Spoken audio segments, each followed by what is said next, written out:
How did I heal my relationship with food? Let me tell you.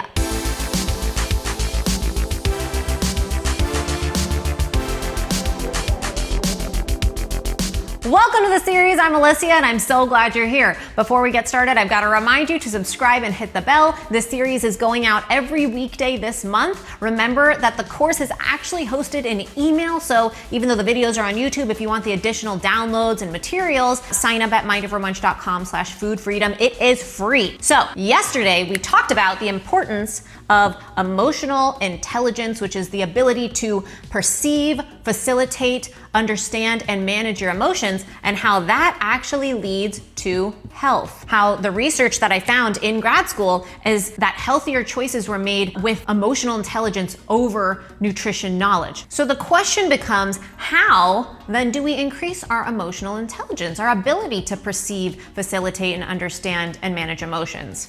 The answer that I have found is mindfulness. So what is mindfulness? It's like this buzzword now and nobody really knows what it is, okay? But I think now I can officially say I'm a mindfulness expert because this is what I studied in grad school, right? That's allowed. Okay, so mindfulness is non-judgmental awareness of the present moment. Nap.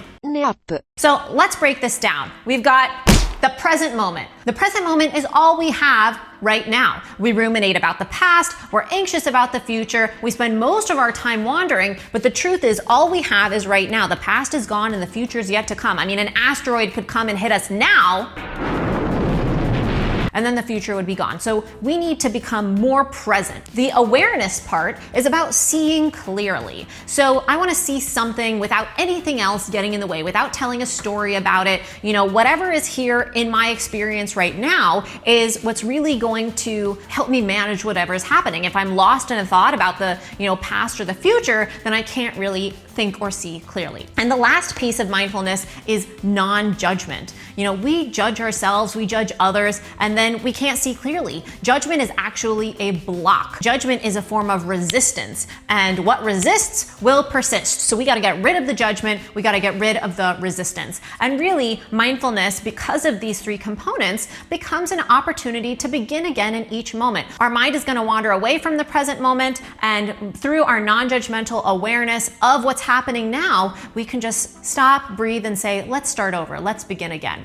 So a good way to know if I'm being mindful or if I'm bringing mindfulness to a moment is to ask the question, what's happening now? And that's one definition that some people use of mindfulness. It's really hard to define, but in some ways it's a mind state. In some ways it's a way of being. You may have heard of mindfulness meditation. Meditation is a tool to practice mindfulness. It's a way to practice being non-judgmental, aware, and present. The meditation is not the goal. The goal isn't to just, sit there with our eyes closed, but it's a way to practice the qualities that we want to foster. Meditation, it's really important to me, and it was really important to healing myself, but also healing my relationship with food. And that's why I'm talking about it in this series. But mindfulness is not solely meditation, and there's more ways to practice than just meditating. I went to grad school for mindfulness unclear of how mindfulness healed my relationship with food. I knew it wasn't mindful eating. I actually didn't like mindful eating. I was really averse to it, and I have a video coming later on in the series where I talk about mindful eating. But what I realized was that what mindfulness does is it shifts our relationships to things around us. So it doesn't change the external circumstances, but it changes my experience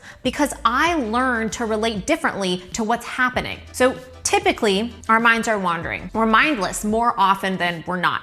We're usually reacting to whatever is happening around us. We don't even realize it. With mindfulness, I can slow down, I can be present, aware, non-judgmental, and I have the ability to respond rather than react. When I can respond, my experience changes. Okay, this might all be like a little ambiguous. Let's give an example. So let's say someone says something that makes me mad. Now, if I'm not mindful, I might get angry and react. Maybe I yell, "No! No!" Maybe I shut down, but I react. I close up and I'm not even aware that it's happening. With mindfulness, that same experience happens. The person says something, they make me mad. I'm aware of what's happening now in the present moment in my body and mind, and I'm non-judgmental. And then I have the space to decide how I want to respond. How does it make me feel to get angry and be mad? Does it make me feel good? No, not really. I mean, it's a conditioned reactionary response. Mindfulness is really a way to rewrite those conditioned reactions and learn to choose. Okay, so Viktor Frankl, he is a psychotherapist and Holocaust survivor. He wrote Man's Search for Meaning, great book, but he has a quote that I love, and it is, between stimulus and response, there is a space. In that space is our power to choose our response. And in that response lies our growth and our freedom. And this is mindfulness, this space. We learn how to exist here rather than a stimulus happening and a response a reaction that we're not even aware of. So it's almost like a stove. If it's on and you touch it on accident, you're gonna pull your hand away really, really fast. That's physiologically, your nervous system is gonna take over, protect you, and you react by pulling it away. Of course, you want your body to do that, but we essentially are doing that all the time. Someone says something and makes us mad. I don't need to react like that, but we have conditioned ourselves to react to discomfort. Now, when I respond differently to someone who's mad, my experience changes. Probably their experience will change a little bit too, but what's important is my experience, and then my relationship shifts. So if mindfulness can shift my relationships to people and things around me, why not food? Right? Okay, so here's a food example. I go to a restaurant and I'm wanting to eat healthy. This is the me before. I wouldn't even really read the menu. I would, go to the areas that I've already predetermined on the menu are allowed. So maybe it's salad or something with protein and vegetables, something that fit whatever diet I was eating at the time. This is not mindful. I was not present. I wasn't aware of how I felt in the moment because I was making a decision based on a past thought and a future goal. And I was definitely judgmental because to order something unhealthy meant I was making the wrong choice. Now, if I go to a restaurant and I bring mindfulness to the experience, I am present right now in this moment. I'm aware of how I feel right now and how I felt all day I'm aware of what I might need or what serves me. Maybe that's something healthy and maybe it's not. But most importantly, I'm non-judgmental. If I choose something unhealthy, it doesn't mean I'm bad or that I've made the wrong choice. And if I choose something healthy, it doesn't mean I'm good or bad, and it doesn't mean I've made the right or wrong choice. I let my inner wisdom guide me as my foundation. And then the outer wisdom can support on top of that, the frosting on the cake. The same thing happened in my experience with exercise addiction, which I've talked about a little bit on the channel more in my emails. But when I was doing it, because it was predetermined and because I wanted to lose weight, I was forcing it. I was going, I was exercising for a certain amount of time or to burn a certain amount of calories or get a certain amount of steps. I was fighting my way through it and convincing myself I loved it versus tuning in and listening, to what I need today and now. How long do I need to exercise? How long do I want to exercise? What kind of exercise? What feels good? What feels bad? I actually want to work out more with this kind of mindset and I dread it less. And with food, I found I actually eat healthier. I literally eat more salads now than I ever did in all the years I've run this YouTube channel. How many times have I said I hate salad? It's like, here's another graph. There's an inverse relationship between whatever it is you want to do and forcing it. The more I force it, the less I want to do it. The more I tell myself I have to exercise, the less I want to do it. The more I tell myself I have to eat salad, the less I want to do it. This is human nature. We're rebels. We resist that. Okay, so mindfulness, it might sound kind of like a frustrating concept because it's not black and white. It's not like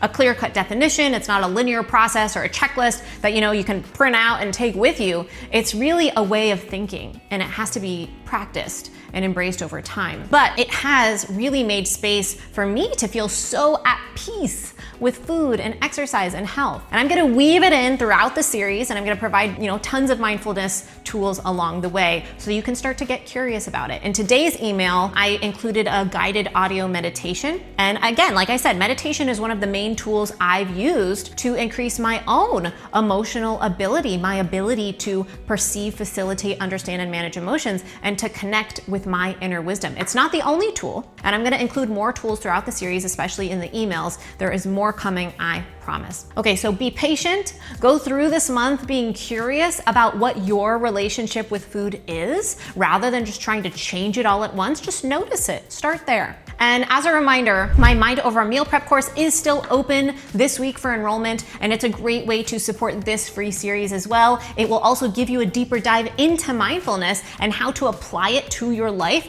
your health, your diet, your weight loss goals. I really designed that course actually around healing relationships with food, because meal prep almost made my relationship to food worse. And that's why I wanted to redo my old meal prep course to kind of redefine what meal prep could be with a more sustainable approach. So anyway, share in the comments, what about mindfulness? Well, what resonates with you, or what do you feel you don't understand, so that I can talk about it a little bit more. If there is someone that you think this content, this series, this video would resonate with, I ask that you share it, and it would really mean a lot to me, because I feel like this is my baby and I want to get this series out there, and it means the world to me that you're here tuning in, watching every day. So thank you so much. And remember, it really is all a matter of mind over munch.